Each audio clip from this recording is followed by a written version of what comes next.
साथियों, मैं भूपेंद्र शर्मा एक बार फिर आपके लिए एक नए वीडियो के साथ उपस्थित हुआ हूं, जो क्लास 12th की फोर्थ पोइम है। आज हम इस फोर्थ पोइम को पढ़ने वाले हैं, जिसका नाम है अ रोड साइड स्टैंड।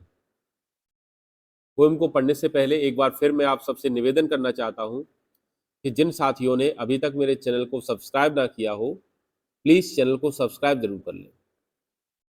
चलिए शुरुआत करते हैं। अ रोड साइड स्टैंड, जैसा कि नाम से ही स्पष्ट है, रोड साइड स्टैंड रोड के बगल में लगी हुई उन छोटी मोटी दुकानों को, उन छोटे छोटे स्थानों को जहां पर गांव के लोग अपने सामान को बेचने का कार्य करते हैं, अपने खेतों में उगने वाली थोड़ी बहुत सब्जियां, फल वगैरह को बेचने का कार्य करते हैं, उसे हम रोड साइड स्टैंड कहते हैं। उम्मीद है आप सबको समझ में आया होगा रोड साइड स्टैंड क्या है। लेखक जो है इस पोएम के, उनका नाम है रॉबर्ट फ्रॉस्ट, और रॉबर्ट फ्रॉस्ट हमें उन लोगों के बारे में कहना चाहते हैं जो रोड साइड स्टैंड चलाते हैं, जो सड़क के किनारे जो छोटी मोटी दुकानें लगाए हुए हैं, उनको उनके बारे में हमसे कुछ कहना चाहते हैं, उनके बारे में हमें कुछ समझाना चाहते हैं। लेकिन इस पोएम को पढ़ने से पहले हम थोड़ा सा रॉबर्ट फ्रॉस्ट के बारे में भी जान लेते हैं, जो कि एग्जाम के लिए इम्पोर्टेंट भी है। आइए पहले रॉबर्ट फ्रॉस्ट को समझते हैं। Robert Frost was born in 1874 and died in 1963. He is a highly acclaimed American poet of the 20th century. Robert Frost का जन्म 1873 में हुआ था और उनकी मृत्यु 1963 में हुई थी। ये अमेरिका के बहुत जाने माने 20वीं शताब्दी के पोइट हैं। Robert Frost wrote about characters, people and landscapes. Robert Frost ने कई लोगों के बारे में, धरातलीय पृष्ठभूमि के बारे में और चरित्रों के बारे में लिखने का कार्य भी किया है। His poems are concentrated with human tragedies and fear, his reaction to the complexities of life and ultimate acceptance of his burdens. इनकी कविताओं में हमने मानवों के साथ में होने वाली डर और विकट परिस्थितियों के बारे में बताया है। इनकी कविताओं में हमें जीवन की जटिलता और उसके भार को आखिरकार स्वीकार करना ही इनकी कविताओं के माध्यम से हमने जाना है। Stopping by woods on a snowy evening, विचेस, mending wall are the few of his well known poems. Stopping by woods on snowy evening, birches, mending wall जैसी कविताएं जो हैं वो इनकी वेल नोन पोएम है, इन्हें जानी परखी पोएम्स हैं। In the poems are road side stand Frost present the lives of poor deprived people with pitiless clarity and with the deepest sympathy and humanity. इस रोड साइड स्टैंड में Robert Frost ने उन सभी गरीब लोगों के बारे में हमें बताने का कार्य किया है जो कैसे हैं, डिप्रिव्ड हैं, वंचित हैं। वे लोग जिन लोगों को हमने अपने समाज से, अपने देश से निकालने का कार्य किया है, वे बेचारे क्या करते हैं, वो क्या चाहते हैं, हमसे सहानुभूति चाहते हैं, वे हमसे मानवता की गुहार करते हैं और कुछ नहीं। आइए अब हम अपनी पोएम को पढ़ने वाले हैं। The little old house was out with a little new shed. हम पहली पंक्ति देखते हैं। A little old house was out with a little new shed. ये कहते हैं एक छोटा सा पुराना घर है और जिसके घर के सामने एक नई शेड लगाई गई। शेड का मतलब होता है कोई घर के आगे छोटा मोटा छायादार चीज़ों की व्यवस्था करना जिसमें कुछ छाया लगी हो। जैसे कि मान लीजिए घर के सामने कुछ छायादार चीज़ें लगाने के, जैसे तिरपाल लगाना, नई टीन शेड लगाना, जैसी चीज़ें लगाई गई हैं। तो एक पुराना सा घर है जिसके घर के बाहर एक नई टीन शेड लगाई गई है, एक नई क्या है, छायादार चीज़ें लगाई गई। In front at the edge of the road where the traffic is packed. उसने कहाँ पे लगाई है, यह घर कहाँ पे है, एक छोटा सा पुराना सा घर कहाँ पर है, रोड साइड के, रोड के किनारे पर बना हुआ है। और रोड के किनारे के बिल्कुल सामने ही क्या लगाया गया है, एक न्यू शेड लगाई गई है जो कि वेयर द ट्रैफिक स्पीड, जहां पर गाड़ियां तीव्र गति से आगे की ओर बढ़ती है। ट्रैफिक क्या है यहाँ पर, ट्रैफिक उन गाड़ियों को कहा गया है जो सड़क पर गाड़ियां दौड़ती हुई जाती हैं। स्पीड यहाँ पर स्पीड की सेकेंड फॉर्म है। स्पीड जो वर्ड होता है स्पीड, तो लेखक कहता है कि जिन स्थानों से, जिन सड़कों से तीव्र स्पीड में जाती हुई गाड़ियां दिखाई देती हैं, उसी के किनारे एक छोटे से मकान के सामने एक न्यू शेड लगाई गई है, एक नई नई छायादार चीज की व्यवस्था की गई। A roadside stands that to pathetically plead, लेखक कहते हैं कि उस छोटे से घर के सामने जो एक छायादार स्थान बनाया गया है उसमें एक रोड साइड स्टैंड खोला गया है, मतलब सड़क के किनारे एक छोटी सी दुकान खोली गई है। That too pathetically played, pathetically का मतलब होता है बहुत ही नम्र निवेदन, प्लेड का मतलब होता है निवेदन। तो जो रोड साइड स्टैंड लगाए हुए हैं वे हमसे बहुत ही नम्र निवेदन करते हैं, और नम्र निवेदन करते हुए हमसे कहते हैं it would not be fair to say for a dole of bread. लेखक कहता है कि वे जो रोड साइड स्टैंड लगाए हुए हैं, रोड साइड स्टैंड आपके मुंह से आपका निवाला नहीं छीन रहे हैं। अ डोल ऑफ ब्रेड का मतलब होता है मुंह का निवाला।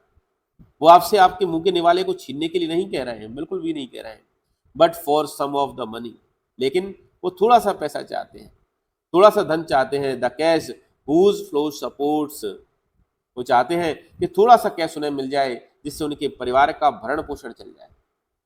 The flower of cities from sinking and withering faints, लेखक कहते हैं लेकिन जो शहर के लोग हैं, फ्लावर ऑफ सिटीज का मतलब होता है शहर के लोग, जो शहर के लोग हैं जब इन लोगों को देखते हैं तो इनका मुंह कैसा हो जाता है, चिढ़ जाता है, उनका दिमाग खराब हो जाता है।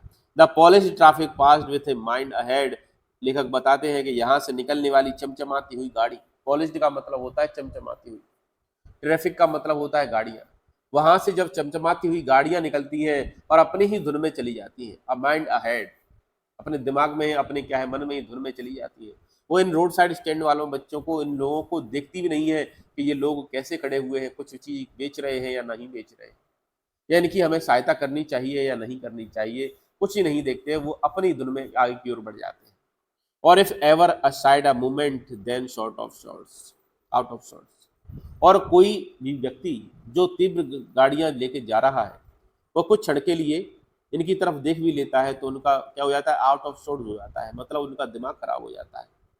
At having the landscapes made with the artless paint, ऐसा उन्हें लगता है जैसे कि इस लैंडस्केप पर क्या किया गया हो, उस पर आर्टलेस पेंट कर दिया गया हो।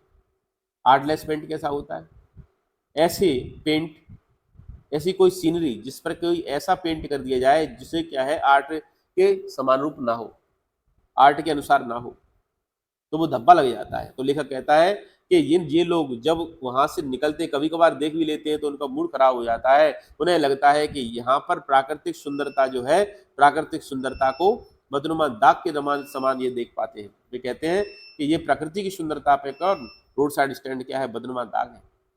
Of sine that with an turn wrong and S turn wrong, वो कहते हैं कि चाहे किधर भी देखो सब जगह क्या लगा हुआ है, रोड साइड स्टैंड लगा हुआ है, जिस जगह तरफ देखो सारी की सारी स्थितियां गलत बनी हुई है।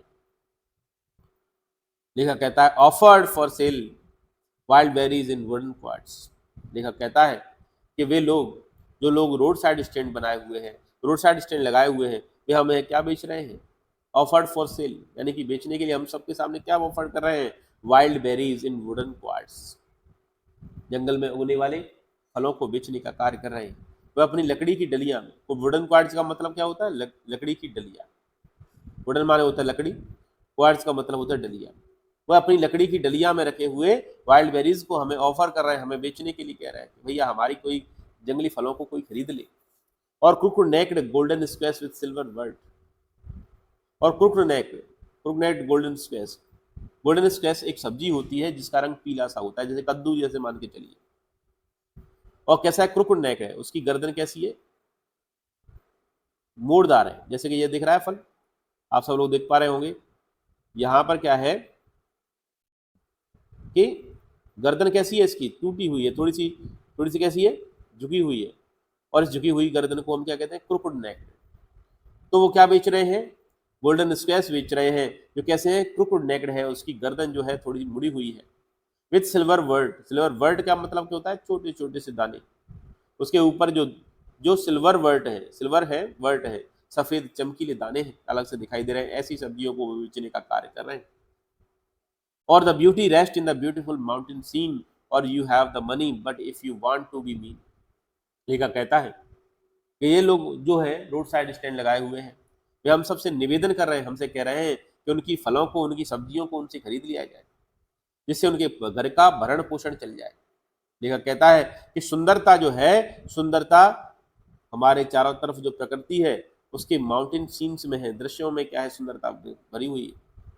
उसी प्रकार से यदि हमारे पास पैसा है और उस पैसे का यदि कोई मतलब नहीं है तो उसका क्या मतलब है पैसे के होने से, हमारे पास पैसा होने से क्या मतलब है। Why keep your money the crossly and go along. लेखक गुस्से होते हुए कहता है, दिस क्रॉसली का मतलब होता है गुस्से होकर। वो कहते हैं कि आप उस पैसे का क्या करोगे जब वो किसी के काम नहीं आएगा, क्या वह पैसा आपके साथ जाएगा। जब आप उस पैसे का सदुपयोग दूसरे की सहायता के लिए नहीं कर सकते तो इस पैसे किस काम का। The heart of the scenery would not be make complaints. ये कहता है ये सीनरी जो है, दृश्य जो है, वो हमें कंप्लेंट नहीं कर रहा है, लेकिन हमें ये देखना चाहिए कि हमारे पास जो पैसा है, धन है, उसका सदुपयोग हो सके, दूसरों की भलाई हो सके, दूसरों के काम आ सके। यह कहता है so much as the trusting sorrow of what is unsaid.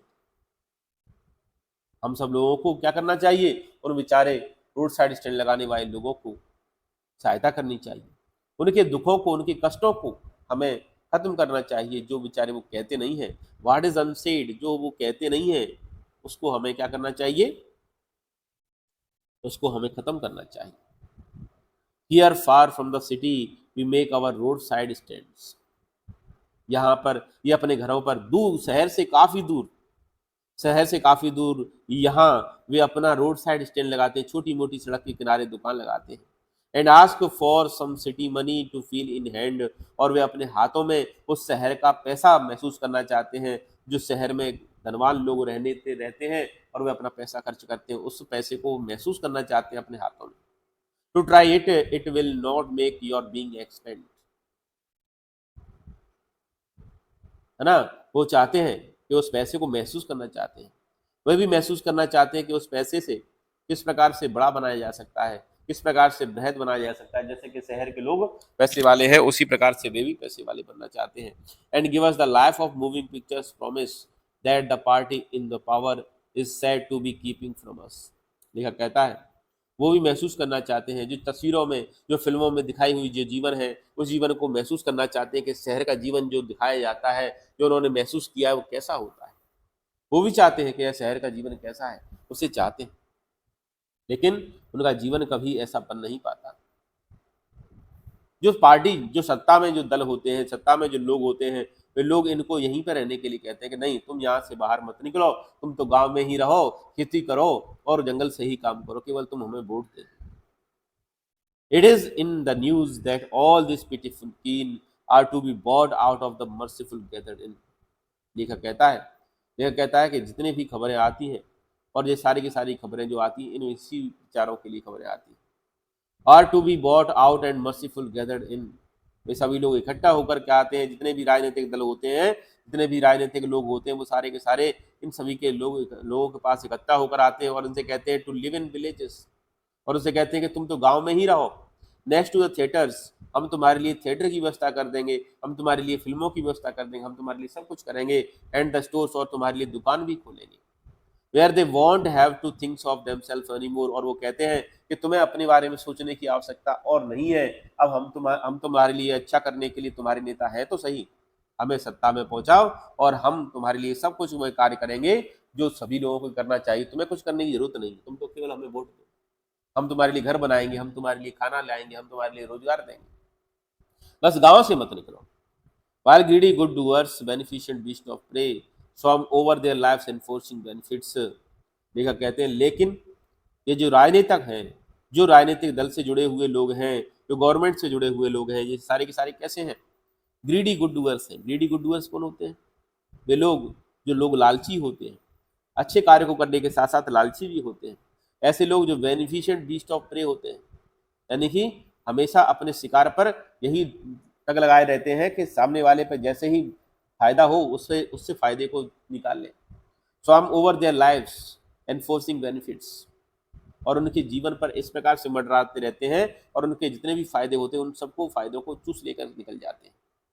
That are calculated in soothe them out of their wits. और वे हमेशा यही गणना लगाते रहते हैं कि तुम्हें कुछ नहीं करना है, तुम्हें तो तुम्हारी बुद्धि को हर लेने का कार्य करते हैं। विट्स का मतलब होता है बुद्धि को। बुद्धि होता है, विट का मतलब क्या होता है, बुद्धि। वह हमारे तुम्हारी बुद्धि को हरने का कार्य करते हैं और तो हमेशा यही गणना लगाते रहते हैं कि तुम्हारे साथ क्या किया जाए, तुमसे क्या कहा जाए, जिससे तुम उनके पक्ष में हो जाओ और उनको वोट दे दो।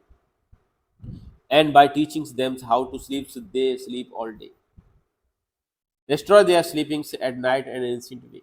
लेखक कहता है कि वे हमसे कहते हैं कि तुम तो आराम से घर में सो, तुम्हें तो कुछ करने की आवश्यकता नहीं, और जब वो हमें सुला देते हैं तो फिर वो ऐसे सो जाते हैं कि फिर उसके बाद वो कभी मिलते ही नहीं है। ऐसे सो जाते हैं जिस प्रकार से एंशिएंट वे में सो जाता है कोई, उसी प्रकार से ये भी सो जाते हैं।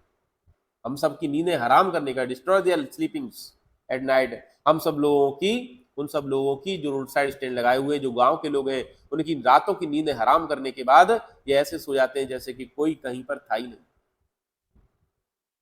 Sometimes I feel my self I can hardly bear, लेखक कहता है कभी कभी तो मुझे महसूस होता है कि मुझे क्या करना चाहिए, इन सब का दुख जो है, प्रार्थना करते रहते हैं कि हे भगवान, कहीं ना कहीं से कोई ना कोई तो आ जाए जो हमारे सामान को खरीद ले। तो भगवान से प्रार्थना करते रहते हैं कि हे भगवान, कहीं ना कहीं से गाड़ी के रुकने की आवाज आ जाए। And all the thousand selfish cars that past, लेकिन वहां से कई हजारों गाड़ियां निकल जाती हैं, लेकिन उनके पास कोई नहीं रोकती।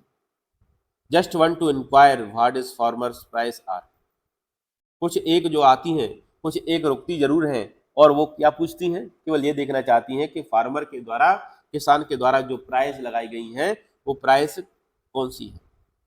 And one did stops but only to plow up grasses in using the yards of the back and the turn around, और कुछ गाड़ियां आती भी हैं तो वो क्या कर जाती हैं, केवल मुड़ने के लिए आती हैं और मुड़कर क्या कर देती हैं, वहां की घास को निकालने का कार्य कर देती हैं, गाड़ी के टायर से घास उखाड़ कर चली जाती हैं।